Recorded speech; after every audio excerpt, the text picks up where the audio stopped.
कर्नाटक के चुनाव में यूं तो बहुत सारी दिलचस्प बातें रहीं, लेकिन कर्नाटक के चुनाव में जगदीश शेट्टार एक ऐसा नाम रहे जो एक समय तो लग रहा था हाशिए पर चले गए, बिल्कुल चर्चा से बाहर हो गए, पार्टी ने किनारे कर दिया, कोई पूछ नहीं रहा। और दूसरी जगह हमने देखा कि सबसे ज़्यादा चर्चा में भी फिर वही आ गए चुनाव में। बीजेपी को कितना नुकसान पहुंचाएंगे, कांग्रेस की कितनी ताकत बढ़ाएंगे। जगदीश शेट्टार एक बड़ा फैक्टर बनकर उभर गए। वो जगदीश शेट्टार जिन्हें टिकट के लिए संघर्ष करना पड़ रहा था बीजेपी में, उन जगदीश शेट्टार को एक बड़े चेहरे के तौर पर कांग्रेस ने सामने रख दिया।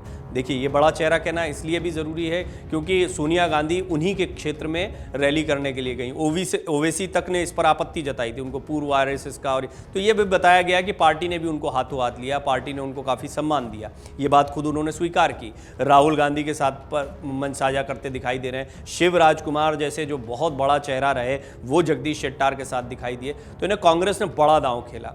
ये बात सिर्फ जगदीश शेट्टार की सीट तक सीमित नहीं थी, ये लिंगायत वोट बैंक के लिए भी बहुत महत्वपूर्ण मैसेज था, क्योंकि लिंगायतों के दूसरे सबसे बड़े नेता येदियुरप्पा के बाद वही बीजेपी में माने जाते थे, और अब लिंगायतों के सबसे बड़े नेता के तौर पर वो कांग्रेस के साथ में हैं, जो कि एक बहुत बड़ा वैक्यूम था कांग्रेस में। बहरहाल, अगर जगदीश शेट्टार के अपने मुकाबले की बात करें तो इसमें कई भविष्यवाणियां हुई। इनमें अमित शाह, बीएस येदियुरप्पा, के ईश्वरप्पा समेत बीजेपी के कई दिग्गज नेताओं ने कह दिया कि जगदीश शेट्टार अपना ही चुनाव हार जाएंगे। लेकिन इसके बाद भी बीजेपी के एक दिग्गज नेता ने, यानी सांसद ने, यह दावा कर दिया कि जगदीश शेट्टार को चुनाव में जीत मिलेगी। तो ये थोड़ा चौंकाने वाला है।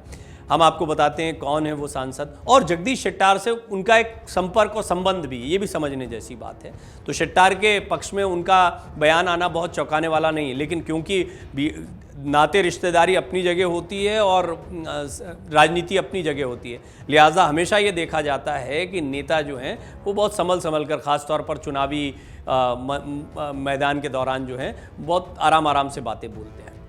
अच्छा, ये सबसे बड़ी बात है कि जगदीश शेट्टार को लेकर ये बयान इसलिए भी महत्वपूर्ण है क्योंकि तमाम बड़े नेता जो हैं वो उनकी हार की बात कह रहे हैं।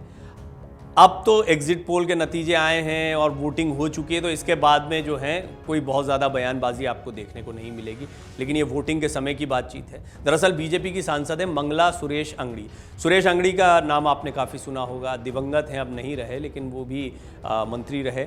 कांग्रेस के उम्मीदवार जगदीश शेट्टार की जीत की भविष्यवाणी करते हुए उनकी पत्नी मंगला अंगड़ी ने कहा है कि उन्होंने मुख्यमंत्री के रूप में अपने कार्यकाल के दौरान अच्छा काम किया था, जिस कारण उन्हें जीत मिलेगी।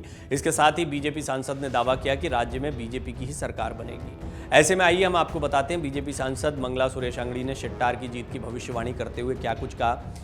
बीजेपी की सांसद हैं मंगला सुरेश अंगड़ी। उन्होंने जगदीश शेट्टार की जीत की भविष्यवाणी करके पार्टी नेताओं को चौंका दिया। बेलगावी के विश्वेश्वरैया नगर में वोट डालने के बाद पत्रकारों से बातचीत में बीजेपी सांसद ने भविष्यवाणी की कि हुबली धारवाड़ मध्य विधानसभा सीट से कांग्रेस के उम्मीदवार जगदीश शेट्टार चुनाव में विजयी होंगे। बीजेपी सांसद ने कहा कि शेट्टार की अपने निर्वाचन क्षेत्र में अच्छी छवि थी और उन्होंने मुख्यमंत्री के रूप में अपने कार्यकाल के दौरान अच्छा काम किया था। यही वजह है कि वो चुनाव जीत सकते हैं। अपने पति और पूर्व राज्य मंत्री सुरेश अंगड़ी की मृत्यु के बाद संसद उपचुनाव जीतने वाली मंगला सुरेश अंगड़ी ने यह भी कहा, जोर देकर कहा उन्होंने, कि बीजेपी कर्नाटक में अपनी सत्ता बरकरार रखेगी। ने वो पार्टी के पक्ष में तो उन्होंने कहा, लेकिन जगदीश शेट्टार जो अब कांग्रेस के नेता हैं, कांग्रेस के टिकट पर लड़ रहे हैं, उनकी जीत की भविष्यवाणी भी की।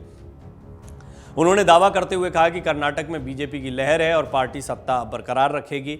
आपको ये भी बता दें कि दोनों राजनेता दरअसल रिश्तेदार भी हैं। अंगड़ी की बेटी की शादी शेट्टार के बेटे के साथ हुई है, तो ये समधी समधन भी है। पूर्व मुख्यमंत्री शेट्टार ने टिकट से वंचित होने के बाद बीजेपी से इस्तीफा दे दिया था और कांग्रेस में शामिल हो गए थे। कांग्रेस में शामिल होने के बाद उन्होंने आरोप लगाया था कि उन्हें कुछ भाजपा नेताओं द्वारा अपमानित किया गया था। उन्होंने आरोप लगाया कि पार्टी के राष्ट्रीय महासचिव बीएल संतोष उनकी पार्टी छोड़ने के लिए जिम्मेदार हैं।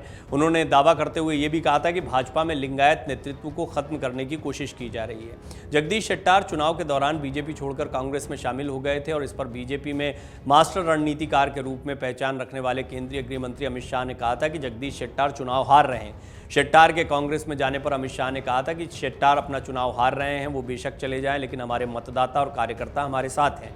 इससे पहले बीएस येदियुरप्पा ने भी कुछ दिनों पहले कहा था कि वो खून से लिख कर देंगे कि शेट्टार नहीं जीत सकते, उनकी हार होने वाली है। लेकिन बीजेपी की सांसद हैं मंगला अंगड़ी, और जैसा मैंने आपको बता भी दिया कि वो समधन भी हैं, तो नाते रिश्तेदारी भी है। लेकिन उन्होंने एक मुख्यमंत्री के नाते जगदीश शेट्टार पर टिप्पणी की। उन्होंने कहा कि मुख्यमंत्री के रूप में उन्होंने अच्छा काम किया है और निश्चित तौर पर वो अपने क्षेत्र में अपना चुनाव जीतेंगे। हालांकि उन्होंने ये भी कहा कि बीजेपी अपनी सरकार बनाएगी। वहीं जब एक इंटरव्यू के दौरान के.एस. ईश्वरप्पा से पूछा गया कि पूर्व मुख्यमंत्री रह चुके जगदीश शेट्टार ने पार्टी से इस्तीफा दे दिया और कांग्रेस के टिकट पर चुनाव लड़ रहे हैं, इस पर आपका क्या कहना है? इस पर जवाब देते हुए उन्होंने कहा कि शेट्टार को ऐसा नहीं करना चाहिए था। वो पार्टी के एक वरिष्ठ नेता हैं और पार्टी ने उन्हें नेता, प्रतिपक्ष, अध्यक्ष, महत्वपूर्ण विभागों में मंत्री और फिर कर्नाटक का मुख्यमंत्री भी बनाया।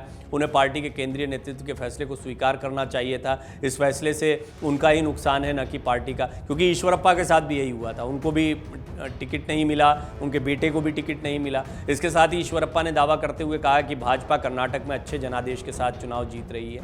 तो कुल मिलाकर जगदीश शेट्टार बहुत चर्चा का विषय बने रहे इस पूरे चुनाव में, और ये भी एक बड़ा दिलचस्प पहलू था, क्योंकि जैसे ही हम देखते हैं कि बीजेपी के सांसद ने जगदीश शेट्टार की जीत के विषय में कहा है, तो ये बड़ा चौंकाने वाला है, क्योंकि नाते रिश्तेदारी अपनी जगह, राजनीति अपनी जगह, और जगदीश शेट्टार यहाँ पर सिर्फ हुबली धारवाड़ की सीट से चुनाव लड़ते नहीं दिखाई दे रहे हैं। वो लिंगायतों के चेहरे के तौर पर कांग्रेस को क्या बड़ा जन समर्थन दिला पाएंगे, ये भी बड़ा सवाल रहा है।